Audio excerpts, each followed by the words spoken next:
Assalamualaikum warahmatullahi wabarakatuh. Bismillah, walhamdulillah, wassalatu wassalamu ala rasulillah wa ba'd. Sahabat iman ahabbakumullah, di video kali ini insyaallah kita akan melanjutkan pembahasan tentang manfaat basirah, yaitu manfaat basirah yang kedua. Sahabat iman ahabbakumullah, Imam Syafi'i adalah seorang ulama yang dikenal dengan kecerdasannya yang luar biasa. 7 tahun usianya, beliau telah menghafalkan Al-Quran. Di usia 10 tahun, beliau dibawa oleh ibunya ke Madinah Al-Munawwarah untuk belajar hadis dari seorang ulama besar bernama Imam Malik. Uniknya, pertama kali Imam Syafi'i menghadiri majelis Imam Malik, Imam Syafi'i tidak membawa alat tulis satupun. Lalu apa yang ia lakukan setiap kali Imam Malik mengajarkan satu hadis? Beliau membuka telapak tangannya, lalu kemudian menulis setiap hadis yang diajarkan oleh Imam Malik dengan menggunakan jari telunjuk yang terlebih dahulu beliau jilati. Dituliskan satu persatu setiap hadis yang diajarkan oleh Imam Malik di telapak tangannya itu. Apa yang dilakukan oleh Imam Syafi'i ini tentu menarik perhatian sang guru.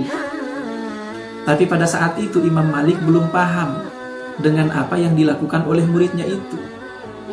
Maka Imam Malik saat itu sempat berpikir, ini bocah, saya sibuk mengajar, dia sibuk bermain dengan tangannya. Selesai mengajar, Imam Malik memanggil Imam Syafi'i, "Ta'ali ya gulam, wahai bocah, kemari." Kata Imam Malik, apakah seperti ini adab seorang penuntut ilmu? Saya sibuk mengajar, sementara Anda sibuk bermain-main dengan tangan Anda. Di mana buku Anda? Di mana catatan Anda? Di mana pena Anda? Kata Imam Malik. Lalu dengan tenang Imam Syafi'i menjawab, "Wallahi la amliku dirhaman ashtari bihi syai'an min dzalika." Demi Allah, kata Imam Syafi'i, aku tidak memiliki 1 dirham pun untuk membeli alat-alat tulis itu. Lalu apa yang saya lakukan, kata Imam Syafi'i? Setiap kali Anda mengajarkan satu hadis, aku mencatat hadis itu di telapak tanganku dengan menggunakan jari telunjuk yang terlebih dahulu aku jilati. Selesai mencatat satu hadis, aku buru-buru menghafalkan hadis itu untuk kemudian aku hapus kembali agar aku bisa mencatat hadis berikutnya yang engkau ajarkan. Lalu Imam Malik mengatakan, "Fi kulli marratin ana asrudu adadan katsiratan minal ahadits. Fa kaifa tahfadzu tilkal ahaditsa wa anta la tamliku awraqan wala qalaman." Kata Imam Malik, dalam setiap majelis ilmu, saya selalu mengajarkan banyak hadis-hadis, kata beliau. Bagaimana mungkin Anda bisa mengingat semua hadis yang aku ajarkan itu, padahal Anda tidak membawa catatan, Anda tidak membawa pena? Jawaban Imam Syafi'i adalah, beliau mengatakan, "Inni ahfaduha an dhahri qalbin." Wahai guruku, aku mencatat hadis-hadis yang engkau ajarkan itu di dalam dadaku, kata beliau. Dan untuk meyakinkan sang guru, Imam Syafi'i kemudian melanjutkan, "Wa in syi'ta asma'tuka kulla haditsaka al-yaum." Dan jika engkau mau, wahai guruku, aku akan perdengarkan kepadamu semua hadis yang engkau ajarkan kepadaku hari ini. Dan pada saat itu Imam Syafi'i membuktikan, beliau menghafalkan semua hadis yang diajarkan oleh Imam Malik di hadapan sang guru itu. Ikhwatal iman rahimakumullah, seperti itulah gambaran daripada kecerdasan Imam Syafi'i. Akan tetapi meskipun secerdas itu, bukan berarti Imam Syafi'i tidak pernah mengalami saat-saat di mana beliau sangat sulit menerima, memahami, dan menghafalkan ilmu yang beliau pelajari. Beliau pernah mengalami saat-saat seperti itu. Beliau pernah merasakan saat-saat di mana hafalan beliau bermasalah, tidak seperti yang selama ini beliau rasakan.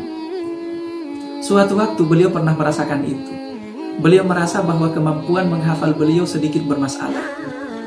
Akhirnya beliau datang mengeluh, beliau datang curhat, mengadu kepada guru beliau bernama Imam Waqi'. Dan kisah ini beliau abadikan di dalam kutipan syair beliau seperti berikut. Beliau katakan, Syakautu ila waqi'in su'a hifdhi fa arsyadani ila tarkil ma'asi wa akhbarani bi annal ilma nurun wa nurullahi la yuhda li'asi.